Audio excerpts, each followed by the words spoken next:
Station Houston on Space to Ground 2, just a heads up, we're about 30 seconds out from PAO event. We'll be starting on time. Copy, thumbs up.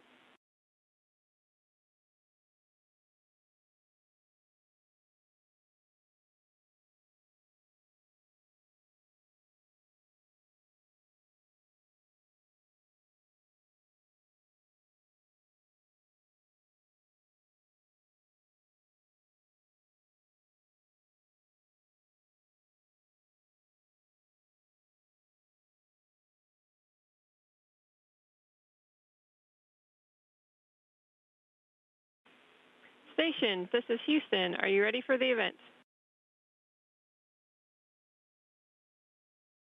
We are ready for the event.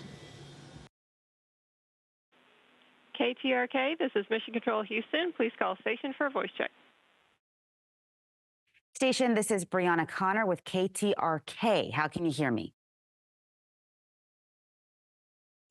We hear you loud and clear. How us? We hear you guys as well. You ready? We are ready. Here we go. We like to think Eyewitness News is out of this world, and today we are proving it by having two astronauts currently on board the International Space Station join us to talk about how things are going and what their daily lives are all about. We've got Tracy Dyson and Mike Barrett. First off, I'll ask you, Mike, tell us about the path that led you to STEM and eventually NASA. Well, it's a good question. I think I followed a similar path to a lot of us in the astronaut office, and that, we're all kind of fueled by curiosity and have diverse interests and really think about the future of whatever field that we really love.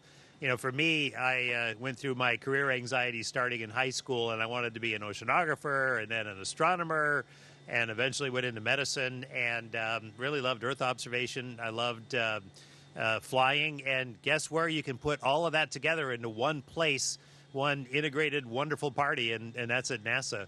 So I think NASA is built for guys like us, guys and gals like us who are curious and just interested in a lot of things and want to see that all do something positive for the future. Yeah, Tracy, tell us a little bit about your path.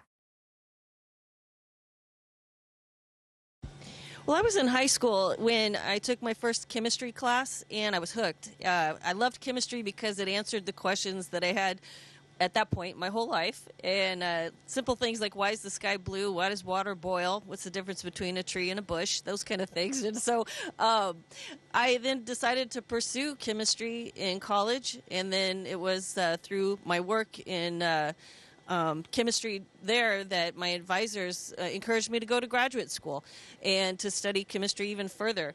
Along the lines of like Mike was saying, career anxiety. When I was a junior in high school, I was trying to think about what I wanted to do, and at the same time, the world was, or our nation really was buzzing over something NASA was doing, and that was putting a teacher in space. And for the first time, I really hadn't thought much about what these astronauts were all about. Just from the right stuff. I thought they were all test pilots in the military.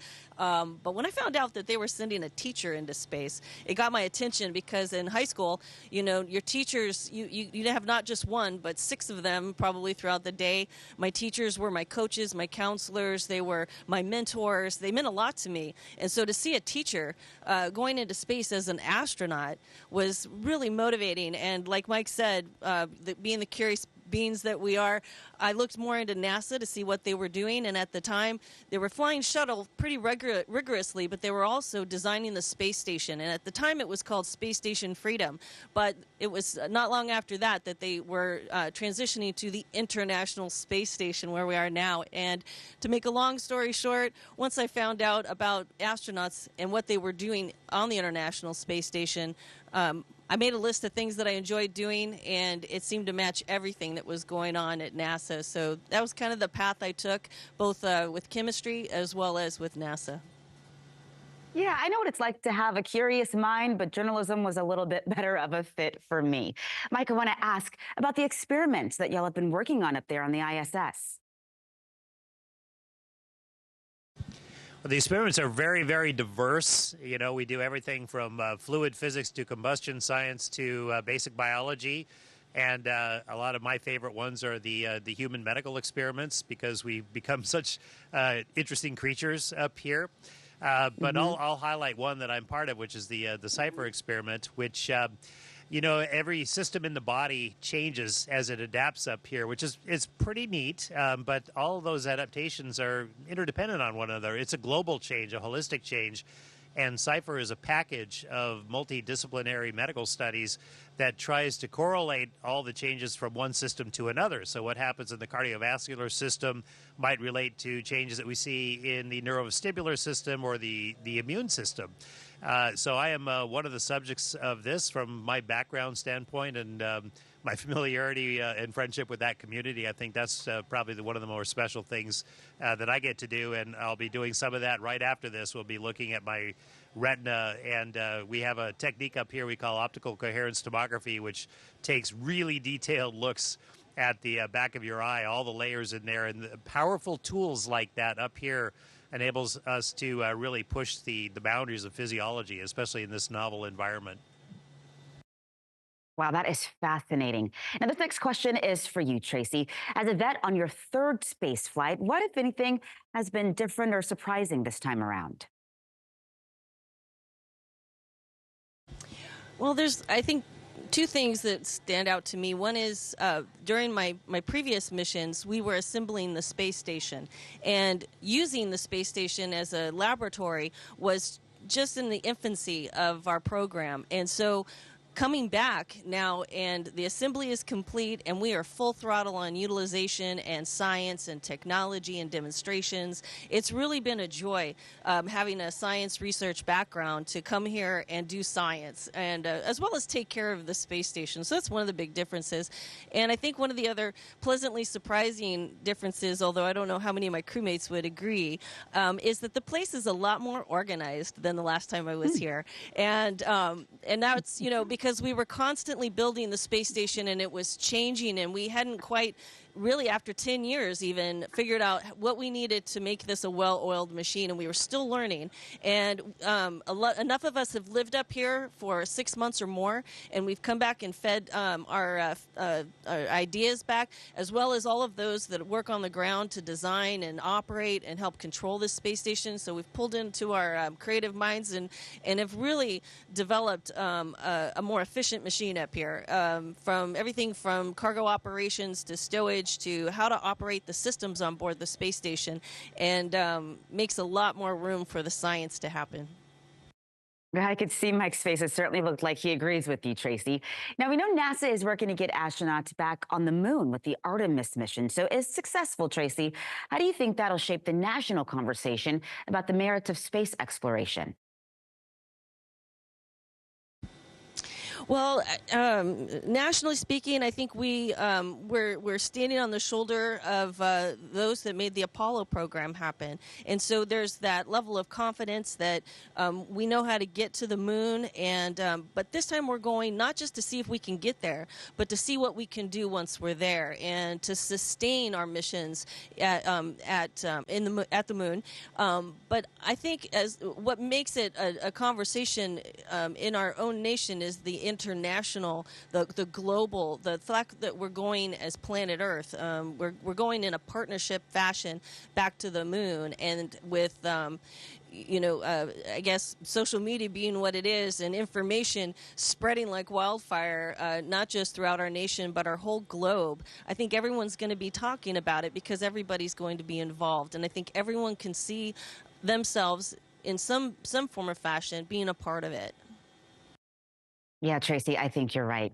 Now, Mike, we know this is your third trip to the ISS after previously going into orbit in 2009 and 2011. How has each trip differed for you? Has it gotten better each time? Well, you know, each one has its own character. Again, I kind of look through a medical physiological lens. When you take your first flight and the engines cut off after ascent, space starts talking to you real quick, and it reminds you you're in a novel place. And you feel that in ways like your sense of balance goes off, so you may get some space motion sickness. Your body fluids redistribute, so you may get some head fullness.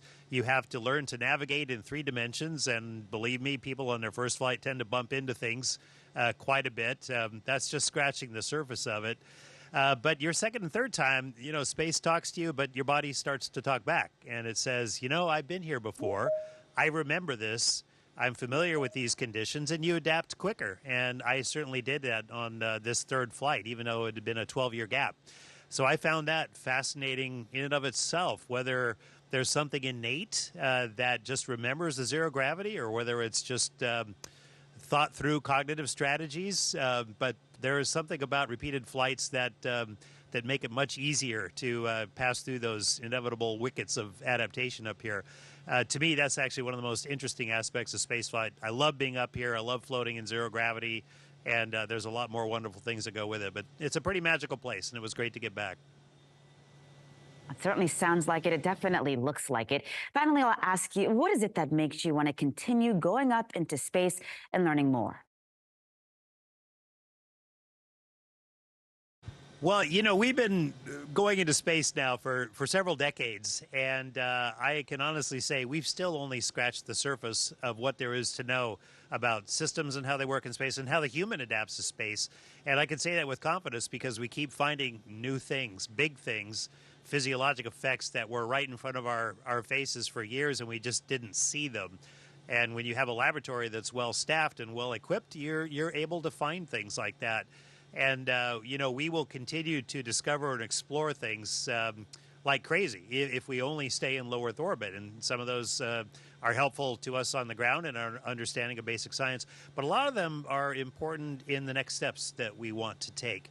And to me, that's probably of the greatest interest. When I talk to kids a lot, and often they will say, well, when we go to Mars, we will do this. Or when we go to another star, what will it look like? It's almost an absolute inevitability to them, whether it's the sci-fi culture or the vigorous activity of spaceflight right now on so many different fronts. It's just assumed that we're heading that direction, and that's this generation that's coming.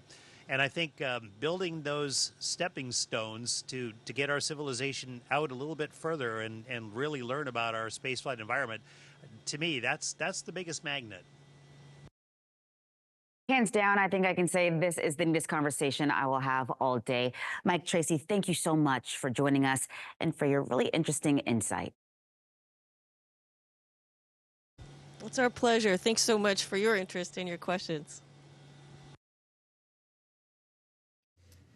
Station, this is Houston ACR. Thank you. That concludes our event. Thank you to all participants. Station, we are now resuming operational audio communication.